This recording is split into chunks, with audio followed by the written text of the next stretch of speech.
সবাইকে স্বাগত সন্ধ্যার মাঝজানের সংবাদে আপনাদের সঙ্গে আছেন সাবরিনা হাসনাত। শুরুতেই গার্ডিয়ান লাইফ ইন্স্যুরেন্স সংবাদ শিরোনাম। বিশ্ব শান্তি প্রতিষ্ঠায় বাংলাদেশ রোল মডেলে পরিণত হয়েছে বলেছেন প্রধানমন্ত্রী। আজ জাতিসংঘ শান্তিরক্ষী দিবসের অনুষ্ঠানে তিনি আরও বলেন, শান্তিরক্ষী বাহিনীতে গৌরবের সঙ্গে কাজ করছে বাংলাদেশিরা। অস্ত্রের পেছনে নয়, মানুষের জীবনমান উন্নয়নে অর্থ ব্যয় করতে বিশ্ব সম্প্রদায়ের প্রতি আহ্বান জানান প্রধানমন্ত্রী। এবারে সাবেক সেনাপ্রধান আজিজ আহমেদের দুর্নীতি অনুসন্ধান চেয়ে দুদকে আবেদন করা হয়েছে।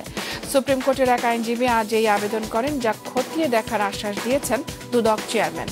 এদিকে সাবেক আইজিপি বেনজির আহমেদ এবং তার স্ত্রী সন্তানদের নামে বিদেশে কোনো সম্পদ রয়েছে কিনা তা অনুসন্ধান শুরু করেছে দুদক। এবং কলকাতার সঞ্জীবা গার্ডেন্সের সেপটিক ট্যাঙ্কে পাওয়া মাংসের খণ্ড এমপি আজিমের কিনা তা খতিয়ে দেখা হচ্ছে।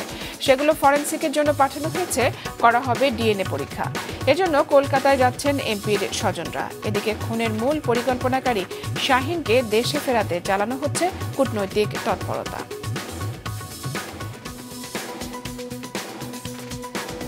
দর্শক শুনছিলেন শিরোনাম, এবারে বিস্তারিত। অস্ত্রের পেছনে নয়, মানুষের জীবনমান উন্নয়নে অর্থ ব্যয় করতে বিশ্ব সম্প্রদায়ের প্রতি আহ্বান জানিয়েছেন প্রধানমন্ত্রী শেখ হাসিনা। সকালে রাজধানীতে আন্তর্জাতিক জাতিসংঘ শান্তিরক্ষী দিবসের অনুষ্ঠানে একথা বলেন তিনি। যুদ্ধ না করে আলোচনার মাধ্যমে সমস্যা সমাধানের পথ খুঁজতে বিশ্ব নেতাদের পরামর্শ দেন সরকার প্রধান। যুদ্ধ, দাঙ্গা হাঙ্গামা ও প্রাকৃতিক দুর্যোগে বিপর্যস্ত বিভিন্ন দেশে শান্তি ফিরিয়ে আনা ও মানবিক সহায়তা দিতে দীর্ঘ 4 দশক ধরে জাতিসংঘ মিশনে কাজ করছে বাংলাদেশের শান্তিরক্ষা বাহিনী। বর্তমানে 13টি দেশে বাংলাদেশের 6092 জন শান্তিরক্ষী দায়িত্ব পালন করছেন।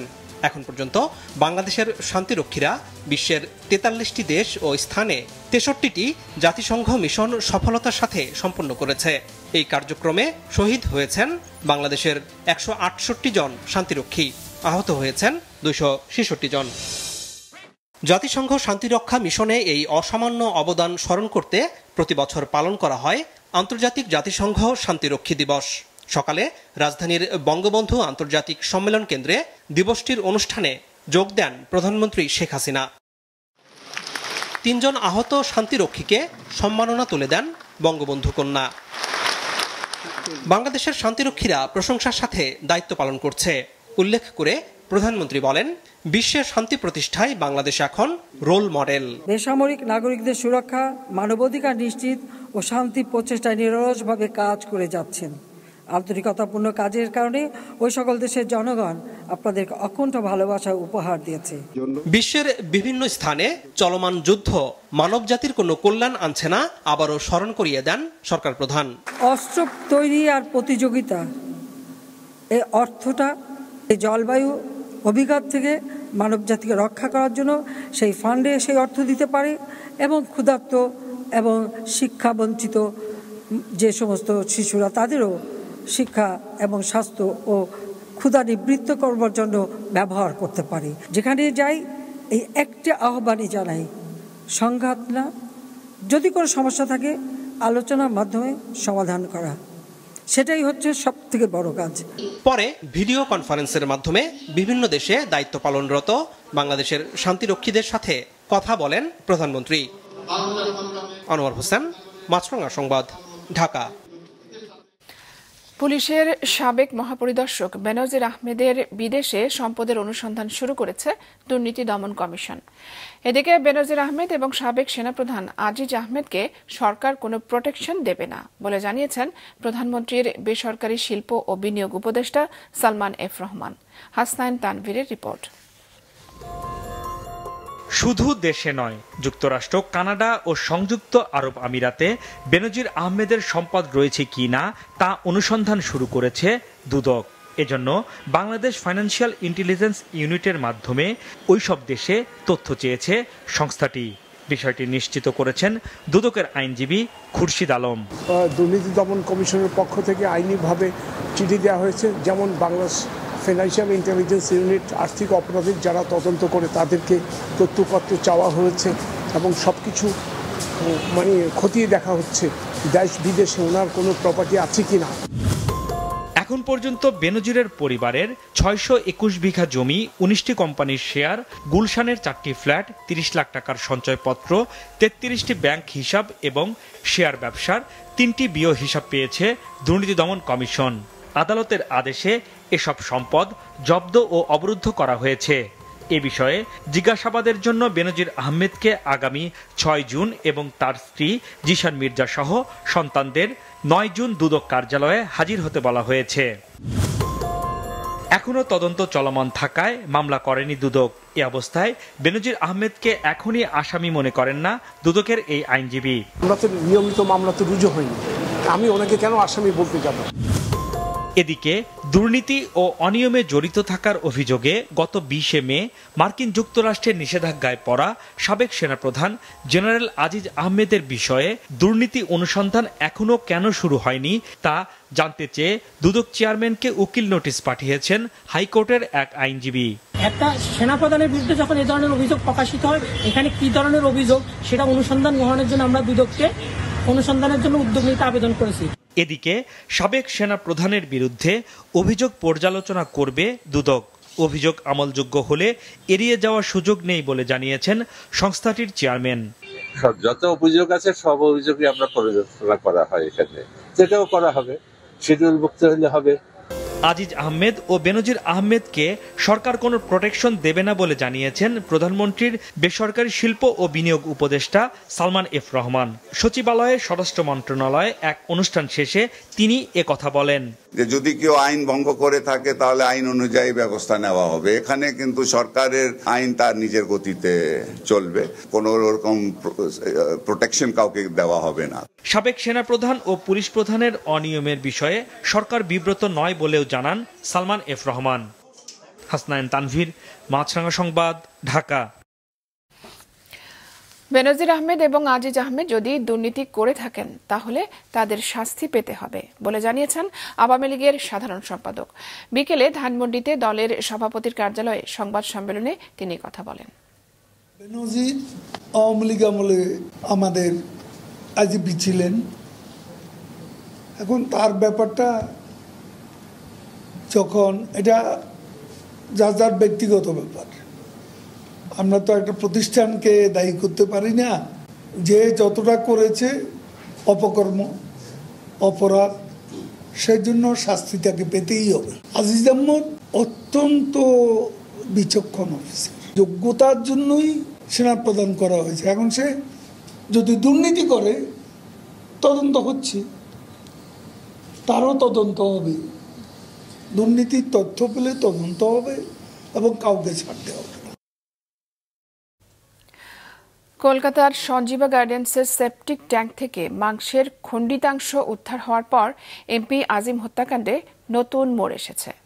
উদ্ধার হওয়া খণ্ডিতাংশ এমপি আজিমের কিনা তা জানা যাবে ডিএনএ টেস্টের পরে। এদিকে ডিবির তলবে আজকালের মধ্যেই কলকাতা যাচ্ছেন এমপি আনারের স্বজনরা। ওবায়দুল কবিরের রিপোর্ট। কলকাতায় এমপি আজিম হত্যা রহস্য উদ্ঘাটনে দিনরাত এক করে ফেলছে ভারত ও বাংলাদেশের গোয়েন্দারা। ভারতীয় গোয়েন্দা পুলিশের হাতে গ্রেফতার জিহাদ যে তথ্য দিচ্ছিল তাও ছিল বিভ্রান্তিকর। এমপি আজিমের খণ্ডিত মরদেহ উদ্ধারে গত কয়েকদিন বকজোলা খালে জাল ফেলে চালানো হয় অনুসন্ধান, মেলেনি কিছু।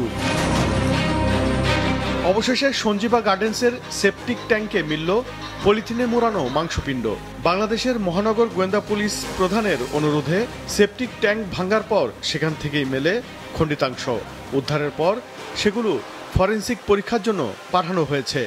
তবে সেসব মাংসের টুকরো নিখোঁজ এমপি আজিমের কিনা তা নিশ্চিতে ডিএনএ পরীক্ষার কথাও জানিয়েছে ডিবি পুলিশ। এই সেপটি ট্যাঙ্কি সোয়ারেজ লাইনে তারা ফ্লাশ করে সেপটি ট্যাঙ্কি থেকে তারা সেখান থেকে বেশ কিছু মাংসের টুকরা তারা কিন্তু উদ্ধার করেছে এবং সাথে সাথে এই মাংসের টুকরাগুলি কিন্তু ফরেনসিকের জন্য কিন্তু রাখা আছে এবং ফরেনসিক করা হবে, পাশাপাশি ডিএনএ টেস্ট করা হবে, তারপরে বলা যাবে এটা আমাদের বাংলাদেশের মাননীয় সংসদ সদস্যের কিনা।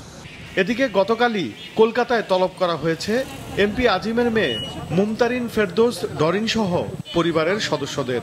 ওনারা আমাকে বলল যে হচ্ছে আপনি ইন্ডিয়াতে আসেন, সাথে আপনার চাচাকে আনতে পারেন অথবা আপনার ব্লাডের কাউকে নিয়ে আসতে পারেন। তবে আজকের মধ্যে আমি হয়তো এই পাসপোর্টটা হাতে পেয়ে যাব। পাওয়ার পরপরই যদি সময় থাকে তাহলে আজকে আমি কলকাতার উদ্দেশ্যে রওনা দিব। ডিএমপি কার্যালয়ে এক অনুষ্ঠান শেষে কমিশনার জানিয়েছেন ওই হত্যার কারণ এখনো অজানা। মূল পরিকল্পনাকারী আখতারুজ্জামান শাহিনকে দেশে ফেরাতে কূটনৈতিক তৎপরতা চালানোর কথা জানান তিনি। যিনি পরিকল্পনাকারী তিনি এখন দেশের বাইরে রয়েছেন, তাকে গ্রেপ্তার করা যায়নি বিধায়ী এটি এখনো কিছুই উদ্ধার করা যায়নি। তাকে গ্রেপ্তার করলেই কেবল এই হত্যার মোটিভ জানা সম্ভব হবে। যে কোনো মাধ্যম বা কূটনৈতিক যে কোনো চ্যানেলে সর্বোচ্চ চেষ্টা এ বিষয়ে করা হবে। গত 12ই মে চিকিৎসার কথা জানিয়ে দর্শনা গেদে সীমান্ত হয়ে ভারতে যান সংসদ সদস্য আনোয়ারুল আজিম। সবশেষ 13ই মে কলকাতার নিউ টাউনের সঞ্জীবা গার্ডেন্সের একটি ফ্ল্যাটে ঢোকার সিসি ক্যামেরায় দেখা যায় তাকে। এরপর আর খোঁজ মেলেনি। ওবায়দুল কবির, মাছরাঙা সংবাদ, ঢাকা। বিচ্ছিন্ন কিছু ঘটনা ছাড়া শান্তিপূর্ণভাবে ষষ্ঠ উপজেলা পরিষদ নির্বাচনের তৃতীয় ধাপের ভোট হলো আজ। এখন চলছে গণনা। সকাল 8টা থেকে বিকেল 4টা পর্যন্ত 87 উপজেলায় বিরতিহীনভাবে চলে ভোট। নির্বাচনের চেয়ারম্যান, ভাইস চেয়ারম্যান এবং নারী ভাইস চেয়ারম্যান পদে মোট 1196 জন প্রার্থী প্রতিদ্বন্দ্বিতা করছেন। এদিকে ভোট চলাকালে বগুড়ায় নমুনা প্রতীকের সাথে ব্যালট পেপারের প্রতীকের মিল না থাকায় সদর উপজেলা ভাইস চেয়ারম্যান পুরুষ প্রার্থীদের নির্বাচন স্থগিত করা হয়েছে। এছাড়া ফেনী এবং সিলেটের 2টি কেন্দ্রে জাল ভোট দেবার দায়ে সহকারী প্রিজাইডিং অফিসার এবং পোলিং এজেন্ট সহ 15 জনকে আটক করা হয়। কেন্দ্র দখল সহ নানা অভিযোগে ভোট বর্জন করেছেন ওবায়দুল কাদেরের ছোট ভাই চেয়ারম্যান প্রার্থী শাহাদাত হোসেন, উপজেলা আওয়ামী লীগের সাধারণ সম্পাদক মিজানুর রহমান বাদল এবং মহিলা ভাইস চেয়ারম্যান প্রার্থী ফাতেমা বেগম পারুল। ইভিএমে ভোট হয় পাবনার 3টি এবং যশোরের 2টি উপজেলা পরিষদে। তবে যান্ত্রিক ত্রুটি থাকায় ভোট গ্রহণে কিছুটা বিঘ্ন হয়। এদিকে প্রধান নির্বাচন কমিশনার জানিয়েছেন, তৃতীয় ধাপের উপজেলা নির্বাচনে 35% ভোট পড়েছে। বিকেলে ভোট শেষে আগারগাঁওয়ে নির্বাচন ভবনে তিনি আরো বলেন, 2-1টি বিচ্ছিন্ন ঘটনা ছাড়া ভোট হয়েছে শান্তিপূর্ণ। যে তথ্য পেয়েছি সেটা আমার বা আমাদের পর্যালোচনা এটা 35+ মাইনাস 35+, বেশি হতে পারে, কম হতে পারে, 35+ মাইনাস। কারণ নিশ্চিত করে বলতে আরো হয়তো 20-25 ঘন্টার সময় লেগে যাবে। জোয়ারের পানি সরে যাওয়ার পর উপকূলীয় অঞ্চলে বিভিন্ন জেলায় স্পষ্ট হয়ে উঠছে রিমালের ক্ষয়ক্ষতির চিহ্ন। সুন্দরবনে আরও মৃত বন্যপ্রাণীর দেখা মিলছে। বিধ্বস্ত বাড়িঘরে ফিরতে পারছে না মানুষ। Desk report.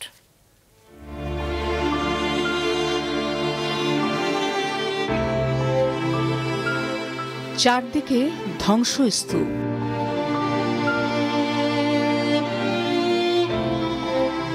ঘূর্ণিঝড় রিমালের তাণ্ডবে লণ্ডভণ্ড হয়ে যাওয়ায় পানি সরে গেলেও বাড়িঘরে ওঠার উপায় নেই বরগুনার দুর্গত এলাকার অনেক মানুষের। বাধ্য হয়ে তারা ঠাঁই নিচ্ছেন কখনো খোলা আকাশের নিচে, উঁচু বাঁধির উপর, কখনো বা অন্যের বাড়িতে। অর্ধাহার কিংবা অনাহারে দুর্ভোগ চরমে পৌঁছেছে মানুষের। আবার রান্না বাড়া হাত নাই, চুলা নাই, রাঁধতে পারে না কেউ, ওই বাচ্চাকে ওই চিড়ে মিড়ে নিয়ে খাওয়াই। এই তো 3 দিন ধরে একভাবে ঘরে পানি নামে না, ইচ্ছে হালান লাগে। তারপর 3-4-5-6টা গুঁড়ো গাড়া। যেদিকে চোখ যায় শুধু ক্ষতচিহ্ন পটুয়াখালীর উপকূলীয় এলাকা জুড়ে। ঘরবাড়ি মেরামত করে নতুন করে কিছুটা ঘুরে দাঁড়ানোর চেষ্টা করলেও ভর করছে অনিশ্চয়তা। জেলা প্রশাসনের তথ্য মতে দুর্গতদের সংখ্যা এখন 3 লাখ ছাড়িয়েছে। উদ্ধার কাজ করার পাশাপাশি দুর্গতদের ত্রাণ সহায়তা দিচ্ছে কোস্টগার্ড ও বিভিন্ন সংগঠন। জ্বরের দিন আসকান শহর সব বাসাইয়ে লইয়া গেছে, আমরা যারে জান লইয়া সরিয়ে গেছে। আমাকে সব কিছু লইয়া গেছে, এখন খালি আছে ওই খোসাটা, মাটি মুড়ি যা আছে আইয়া দেহি যারে একবারই যে উঠছি। ধ্বংসযজ্ঞ ভোলার বোরহান উদ্দিন উপজেলার কুতুবা, বড়মানিকা ও গঙ্গাপুর এলাকায় জলোচ্ছ্বাসে মালামালের সাথে চুলা ভেসে যাওয়ায় রান্না করে খাওয়ার অবস্থা নেই কারো। সরকারি হিসেবে জেলায় সম্পূর্ণ ও আংশিক মিলিয়ে প্রায় ৭,৫০০-এর উপর ঘর ক্ষতিগ্রস্ত হয়েছে। ঘর গেছে, ছাগল গেছে, আসমুর গেছে, পুষ্করিণী মাছ, গের ঘর কিছু নাই। এই জায়গায় আমরা অসহায় পাতিলে দুকে বাতরান দেখাম, হে ব্যবস্থা কিছু নাই। গাছপালা ভাঙ্গে চুরিয়া ঘর দরজা তো নাই। আমরা কোনো রকম আর কি বাইরে দিন কাটাইছি। ৭ থেকে ৮ ফুটের জলোচ্ছ্বাসে নোয়াখালীর হাতিয়ার, নলচিরা, হরণী, ছানন্দী, চরেশ্বর ও চরকিং ইউনিয়নের নিম্নাঞ্চলের ঘরহারা মানুষগুলোর অবস্থা খুবই করুণ। প্রায় একই অবস্থা নিঝুমদ্বীপ ও চরঘাসিয়ার প্রায় প্রতিটি ওয়ার্ডে। গতকাল বিকালে দুর্গতদের মাঝে অর্থ খাবার বিতরণ করা হয়। সর্বস্ব হারিয়ে দিশেহারা হয়ে পড়েছেন গোপালগঞ্জের মাছ চাষিরা। জেলা সদরের রঘুনাথপুরে সেতু ভেঙে পড়ায় যান চলাচল বন্ধ হয়ে গেছে বেদগ্রাম বর্ণী সড়কে। এতে জেলা সদর ও টুঙ্গিপাড়ায় যাতায়াত ও পণ্য পরিবহনে চরম ভোগান্তি পোহাচ্ছেন মানুষ। এদিকে যতই কমছে জলোচ্ছ্বাস ও নদ নদীর পানি, ততই দৃশ্যমান হয়ে উঠছে সুন্দরবন সংলগ্ন লোকালয় ও চরাঞ্চলের ক্ষয়ক্ষতি। তছনছ হয়ে গেছে গাছপালা, চোখে পড়ছে ছড়িয়ে ছিটিয়ে থাকা মৃত বন্যপ্রাণী। নাদিয়া আফরিন, মাছরাঙা নিউজ ডেস্ক। ঘূর্ণিঝড় রিমালের ক্ষয়ক্ষতি পরিদর্শনে আগামীকাল পটুয়াখালীর কলাপাড়ায় যাচ্ছেন প্রধানমন্ত্রী শেখ হাসিনা। কাল দুপুরে কলাপাড়ায় সরকারি মোজাহার উদ্দিন বিশ্বাস কলেজ মাঠে ক্ষতিগ্রস্ত ২,০০০ মানুষের মাঝে ত্রাণ সহায়তা দেওয়ার কথা রয়েছে প্রধানমন্ত্রীর। এ সময় জনসভায় ভাষণ দেওয়ার কথা রয়েছে তাঁর। এই উপলক্ষে কলেজ প্রাঙ্গণে নেওয়া হয়েছে ব্যাপক প্রস্তুতি। নিরাপত্তার চাদরে ঢেকে দেওয়া হয়েছে পুরো উপজেলা। মোতায়েন করা হয়েছে ৩,০০০ পুলিশ সদস্য সহ র্যাব, সেনাবাহিনী, কোস্টগার্ড এবং নৌবাহিনীর সদস্যদের। মহাসড়কের ৬ লেন প্রকল্পের টেন্ডার আহ্বান না করা পর্যন্ত যশোর নড়াইল মহাসড়কে গাছ কাটায় স্থিতি অবস্থা জারি করেছে হাইকোর্ট। সেই আদেশ অমান্য করে রাতের আধারে গাছ কাটছে ঠিকাদাররা। আর জেলা পরিষদ বলছে হাইকোর্টের আদেশ তারা পাননি। যশোর প্রতিনিধির পাঠানো তথ্য ও ছবি নিয়ে ডেস্ক রিপোর্ট। যশোর নড়াইল মহাসড়ক ৬ লেন করার জন্য সড়ক ও জনপদ বিভাগের আবেদনের প্রেক্ষিতে জেলা পরিষদ মহাসড়কের দুই পাশে গাছ কাটার টেন্ডার দেয়। চলতি বছর জানুয়ারিতে শুরু হয় মহাসড়কের দুই পাশের গাছ কাটা। মানবাধিকার ও পরিবেশবাদী সংগঠন human rights and piece for Bangladesh গেল ৫ মে মহাসড়কের গাছ কাটা বন্ধ রাখার জন্য হাইকোর্টের রিট আবেদন করে। এর প্রেক্ষিতে ২০ মে আবেদনের শুনানিতে বিচারপতি মোহাম্মদ খসরুজ্জামান ও বিচারপতি KM জাহিদ সারোয়ারের হাইকোর্ট বেঞ্চে মহাসড়কের ৬ লেন প্রকল্প টেন্ডার না হওয়া পর্যন্ত গাছ কাটার উপর স্থিতিবস্থার আদেশ দেন। ৬ লেন মহাসড়কের প্রকল্পের আদেশ না হওয়ার আগেই সড়কের দুই পাশের গাছ কাটায় ক্ষুব্ধ এলাকাবাসী। গাছ কাটা বন্ধের দাবি জানান তারা। কোর্টের আদেশ অমান্য করে এরা রাতের আধারে গাছ কাটিয়ে নিয়ে যাচ্ছে। ঠিক আছে, কেউ দেখার মতন কেউ নাই। ঠিক আছে, আমি চাই এই গাছগুলো থাকুক, যদি রাস্তা করারই লাগে এক সাইড করুক। গাছ ছিল, ছায়া ছিল, খুব ভালো লাগতো। এখন তো সেই জায়গায় দাঁড়ানোই কষ্ট। এ পর্যন্ত কয়টা গাছ কাটিছে ওটা তো আনুমানিক বলতে পারবো না। দেখা যাচ্ছে কি যে নাম্বার প্লেট দেখলেই বলা যাবে।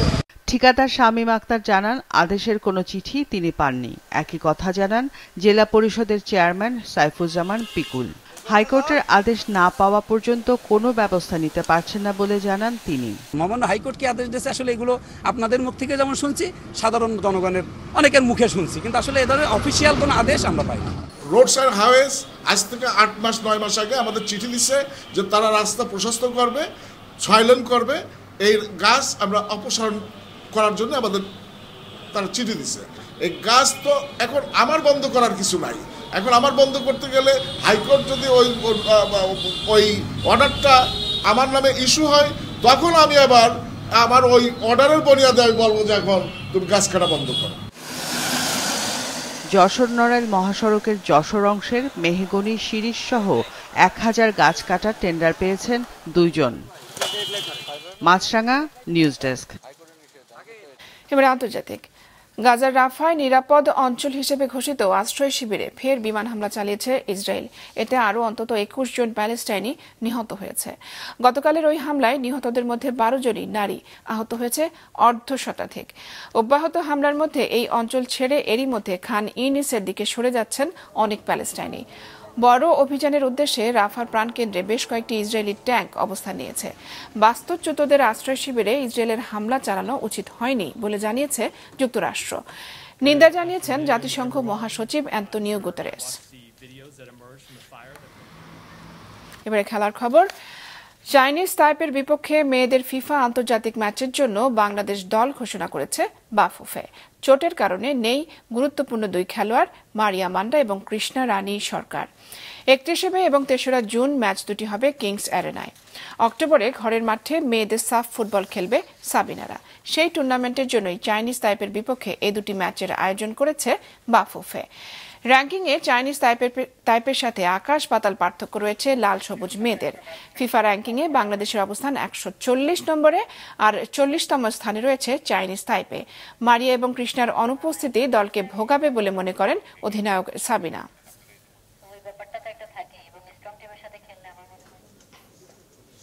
সন্ধ্যার সংবাদ শেষ করছি, তার আগে গার্ডিয়ান লাইফ ইন্স্যুরেন্স সংবাদ শিরোনামগুলো জানিয়ে দিচ্ছে আরো একবার।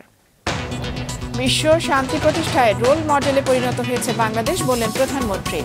আরও বেশি নারী শান্তিরক্ষী পাঠাতে জাতিসংঘের আহ্বান। সাবেক সেনাপ্রধান আজিজ আহমেদের দুর্নীতি অনুসন্ধান চেয়ে দুদকে আবেদন। বিদেশে বেনজির এবং তার পরিবারের সম্পদ খোঁজ শুরু। এবং সঞ্জীবা গার্ডেন্সের সেপটিক ট্যাঙ্কে পাওয়া মাংসের ফরেনসিক হচ্ছে, হবে ডিএনএ পরীক্ষা। কলকাতায় যাচ্ছেন এমপি আজিমের স্বজনরা। এ ছিল সন্ধ্যার সংবাদে। ফেসবুকে আপডেট পেতে ভিজিট করুন মাছরাঙা টেলিভিশনের পেজে, ইউটিউব চ্যানেলেও দেখতে পারেন আমাদের সংবাদ, প্রতিবেদন এবং অনুষ্ঠান। এতক্ষণ সঙ্গে থাকার জন্য ধন্যবাদ জানিয়ে আমি সাবরিনা হাসনাত শেষ করছি সন্ধ্যার মাছরাঙা সংবাদ। এই দিন এইভাবে।